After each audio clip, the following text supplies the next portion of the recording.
দেখবেন অন্য প্রজেক্টের সাথে অবশ্যই জেসমিন প্যালেসকে কোনোভাবেই মিলাবেন না। চড়াই উত্তর পেরিয়ে আজকে এখানে 10 তলা প্ল্যান অনুমোদন নিয়ে আসছি এবং আজকে এটা কাজ আমরা ঘোষণা করছি। আমি কথা দিচ্ছি অবশ্যই এটাকে অন্যভাবে দেখা হবে এবং নিজের বাড়ি করার জন্য যেমন আমরা চিন্তাভাবনা করি, প্রতিটা ইট বালু করা থেকে শুরু করে সর্বোচ্চ সঠিক মান সম্পন্নটা করার চেষ্টা করি, তেমনটাই করার চেষ্টা করা হবে এখানে।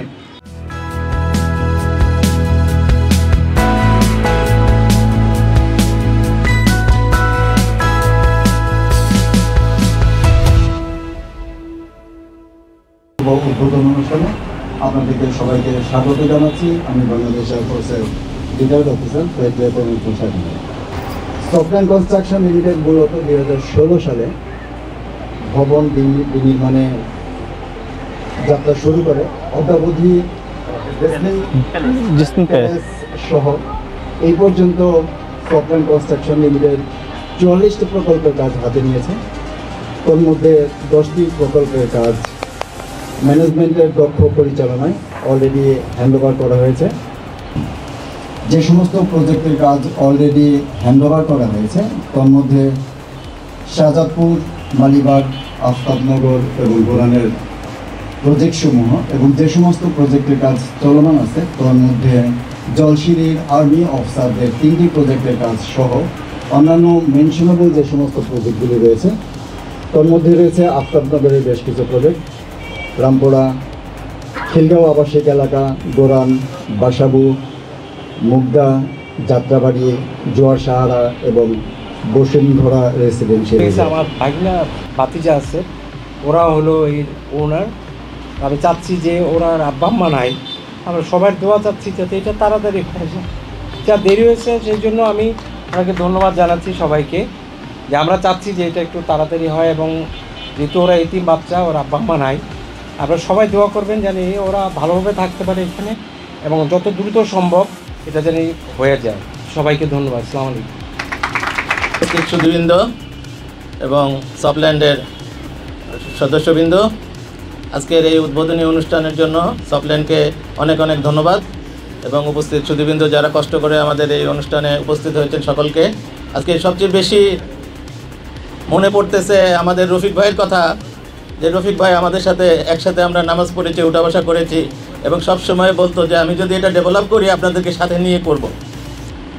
আজকে রফিক ভাই আমাদের মাঝে নাই, আমার খুব খারাপ লাগতেছে রফিক ভাইয়ের জন্যে। আপনারা রফিক ভাই এবং ভাবির জন্য দোয়া করবেন। আর সফটল্যান্ডের প্রতি একটা অনুরোধ, যত দ্রুত সম্ভব এই কাজকে বসিয়ে না রেখে আপনারা এটা সমাপ্ত করার জন্য চেষ্টা করবেন। আমার আর আসসালামু আলাইকুম, সম্মানিত উপস্থিতি। আজকে সুন্দর একটা অনুষ্ঠান হচ্ছে। আজকে সফটল্যান্ড জেসমিনস প্যালেস এটার উদ্বোধনী অনুষ্ঠান।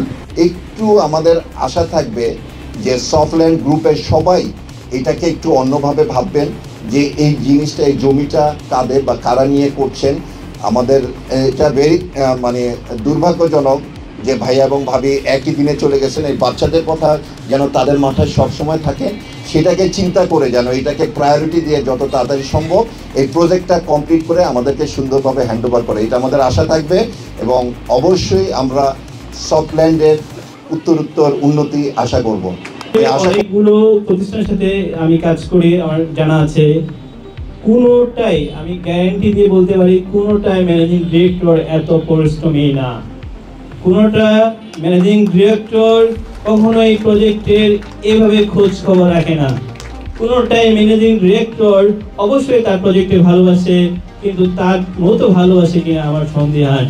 এমনই একজন ম্যানেজিং ডিরেক্টর, ব্যবস্থাপনা পরিচালক সফটল্যান্ড কনস্ট্রাকশন লিমিটেড পেয়েছে। সো এবার আমি সফটল্যান্ড কনস্ট্রাকশন লিমিটেডের কর্ণধার ম্যানেজিং ডিরেক্টর স্যার সেলিম জাদ স্যারকে তার প্রজেক্ট সম্পর্কে বলার জন্য বিনীত হয়ে রিকোয়েস্ট করছি। এখানে উপস্থিত আছেন আমার ভাইস্তা। আসলে আমার আজকে গলা ধরে যাচ্ছে। এটা আসলে এই ল্যান্ডটা আমরা প্রথম যখন নিই, এটা বেলায়েত ভাইয়ের মাধ্যমে পরিচয়। বেলায়েত ভাই এরপরে আমাকে পান্থপথে নিয়ে গেলেন। তো সেখানে নিয়ে যাওয়ার পরে মানে একটা মিরাকল একটা ব্যাপার। সেখানে নিয়ে যাওয়ার পরে আমরা অনেকক্ষণ অপেক্ষা করলাম। এরপরে মামুন ভাই আর বাপ্পি ভাই আসলেন, আমার সাথে জাস্ট 5টা মিনিট কথা বলেছেন এবং কথা বলার পরে বললেন, সেলিম আমরা এ পর্যন্ত প্রায় 20 থেকে 22টা ডেভেলপার কোম্পানিকে আমরা এখানে বসেছি, কিন্তু কাউকে আমাদের ভালো লাগেনি, কিন্তু ভাই তোমাকে খুব ভালো লাগলো।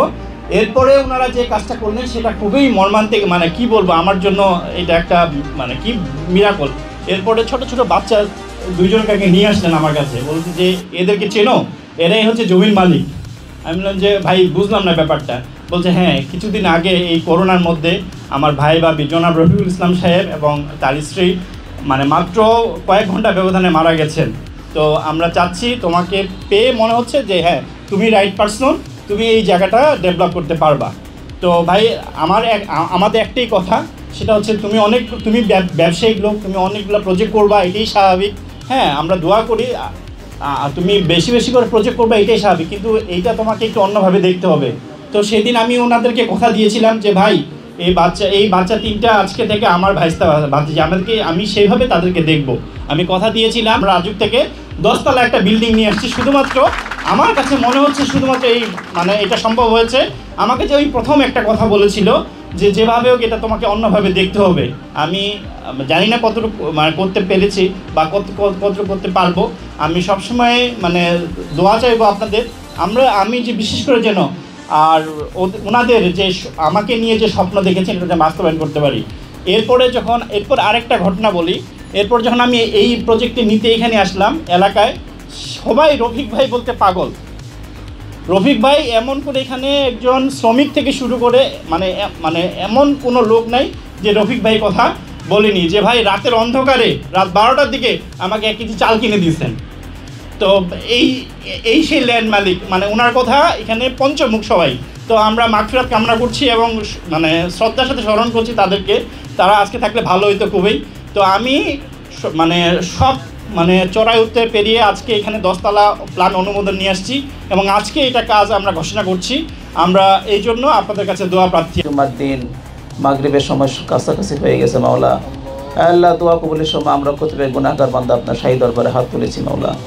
আল্লাহ কালামুল্লাহ শরীফ থেকে তেলাওয়াত করা হয়েছে, আপনার হাবিবের উপর দুরূদ পাঠ করা হয়েছে মাওলা। আমাদের এই নেক আমলটুকু আপনি কবুল আর মঞ্জুর করে নেন।